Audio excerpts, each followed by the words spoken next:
जो इंडियन सियासत है ना, उसमें काफ़ी ऐसी पेचीदगियां भी पाई जाती हैं। ठीक है। उसमें सबसे पहली पेचीदगी ये पाई जाती है कि वो वोट लेते हैं दूसरे को दलील करके। यहां माहौल अल्टीमेटली कांग्रेस के अगेंस्ट है, और उसकी बड़ी रीजन ये है कि कांग्रेस ये समझ ही नहीं पा रही कि उसे असलियत में करना क्या है। जब एग्जिट पोल्स आ गए थे तो पाकिस्तान के जर्नलिस्ट के बार बार फोन आ रहे थे, यार काउंटिंग कब से है, क्या होने वाला है, कैसे होने वाला है।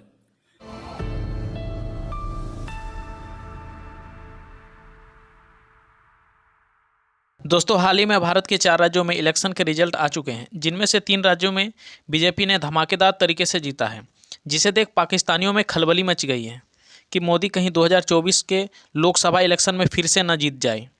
चाहे पाकिस्तान की जनता हो, चाहे पाकिस्तान के अखबार या पाकिस्तानी जर्नलिस्ट हो, सबकी नज़रें भारत की इलेक्शन पर टिकी हुई। ये इंडिया में अगर देखा जाए 2 टेन्योर उनके प्राइम मिनिस्टर पूरे कर चुके हैं नरेंद्र मोदी, और अभी रिसेंटली 3 स्टेट में हैं, जिसमें राजस्थान भी आता है, छत्तीसगढ़ भी आता है, मध्य प्रदेश भी आता है, और उसमें बिहार और मुख्तलिफ। अच्छा, ये 3 स्टेट्स में उन्होंने स्वीप किया है। मतलब बीजेपी जो उनकी अभी गवर्नमेंट है, यानी वो अगला तीसरा टेन्योर भी पूरा आता नजर आ रहा है। जो इंडियन सियासत है ना, उसमें काफ़ी ऐसी पेचीदगियां भी पाई जाती हैं। ठीक है। उसमें सबसे पहली पेचीदगी ये पाई जाती है कि वो वोट लेते हैं दूसरे को दलील करके।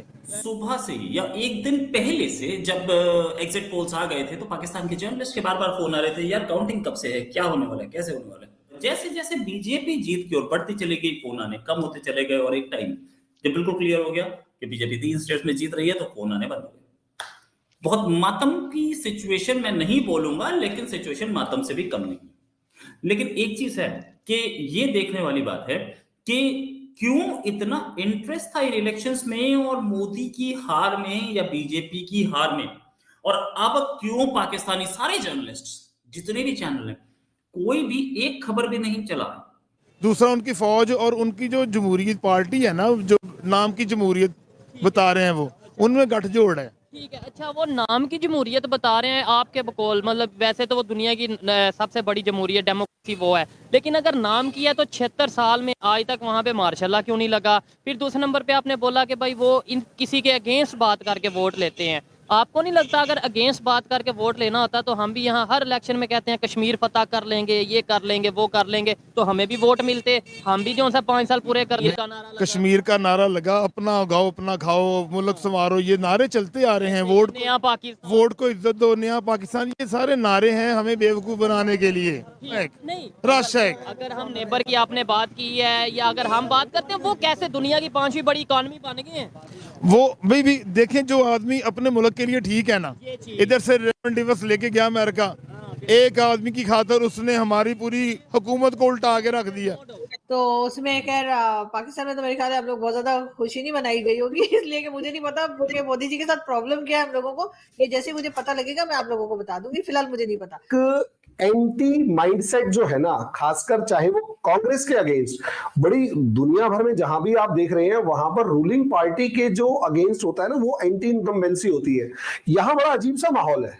कांग्रेस ये समझ ही नहीं पा रही कि उसे असलियत में करना क्या है, और कहीं ना कहीं ये जो India so called INDI alliance जो बन गया था, वो जिस तरीके से बना और जिस लेवल पर उन्होंने एक ना, आप देखिएगा, अगर इलेक्शन से पहले स्टालिन का एक स्टेटमेंट आया था कि सनातन इनसे एड्स और इन सबसे विरोध नहीं किया जाता, लड़ा जाता है। इस एक स्टेटमेंट ने जो डैमेज किया, उसके बाद पुराना एक कमलनाथ का वीडियो जिसमें वो मौलानाओं को कह रहा है कि आज तक हमने ही मुसलमानों का साथ दिया है, बीजेपी से तुम्हें हम ही बचा सकते हैं, और न जाने ऐसी कितनी, और कुछ हमारे जो कांग्रेस के जो स्टार कैंपेनर हैं वो कह देते हैं ना, पनौती, उन्होंने एक शब्द यूज किया। ऐसे छोटे छोटे ऐसे फैक्टर्स हैं, और एक तो ये जिन्होंने असलियत में रीजन दिया कि हमें कांग्रेस को वोट क्यों नहीं करना। तो ये 2 चीजें होती है, पुश एंड पुल फैक्टर। इस अब की बार he will not wait for a cut, he will cut the tail. ये बार बार मोदी जी बोल चुके हैं। अब मैं जाऊंगा निर्णायक युद्ध की तरफ। आपने देखा मैं क्यों बोल रहा हूं, और धड़ल्ले से बोल रहा हूं मैं आपके चैनल के ऊपर। भाई 370 को सॉल्व करते करते हमने 75 साल निकाल दिए। मोदी जी आए, ओवरनाइट 370 को डस्टबिन में फेंक दिया। वो पाकिस्तान को समझ आती है कि मोदी है, इसीलिए इनकी हार के लिए ये नगाड़े बजाते हैं, वहां पे दुआ करते हैं। लेकिन आज फिर दुआ नहीं काम आई, पूजा पाठ ही काम आया है। राइट, दुआ काम नहीं आई, पूजा पार्टी काम है। अच्छा, एक चीज और कि नाउ और बड़ा एग्रेसिव चांस रखेंगे वो प्राइम मिनिस्टर, एक तो कनाडा के लिए, अमेरिका के लिए और चाइना के लिए, साथ में पाकिस्तान के लिए, इंटरनेशनल देखिए, कम्युनिटी। पाकिस्तान के लिए हमारा स्टैंड 2014 से ही बड़ा स्ट्रांग रहा है। ही सेड मेरी दोस्ती मैं करने को तैयार हूं, बस आपको एक ही काम करना है, जो आपने दुश्मन पाले हुए हैं हमारे देश के खिलाफ, इन्हें खत्म करना पड़ेगा। जो आज 9 साढ़े 9 सालों के बाद उन्हें भी समझ आ गया कि 24 में आएगा तो मोदी ही। पाकिस्तान को मालूम हो गया आज कि आएगा तो मोदी ही। इनको बड़ी उम्मीद थी कि ये भारत तोड़ो यात्रा यात्रा है, मणिपुर हो गया, ये नू की प्रॉब्लम्स आ गई हैं, ये थोड़ा सा मोदी जी को बैक फुट पर लेकर आएंगे। सभी बोल रहे थे मोदी बैक फुट पर आ जाएगा, ये मोदी है, ये बैक फुट पर जाके भी सिक्स कैसे लगाना है ये मोदी को अच्छी तरह से जानते हैं।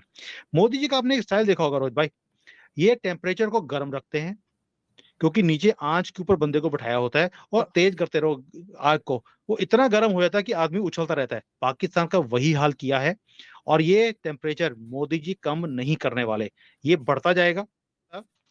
आज पन्नू ने खुद ही ये जो सारा हमारा देखा है उन्होंने, ये इलेक्शन के रिजल्ट हैं, मुझे लगता है गले में पट्टा डाल के ऊपर लिखा होगा मैं खुद ही सरेंडर कर रहा हूं, प्लीज मुझे गोली मत मारिए।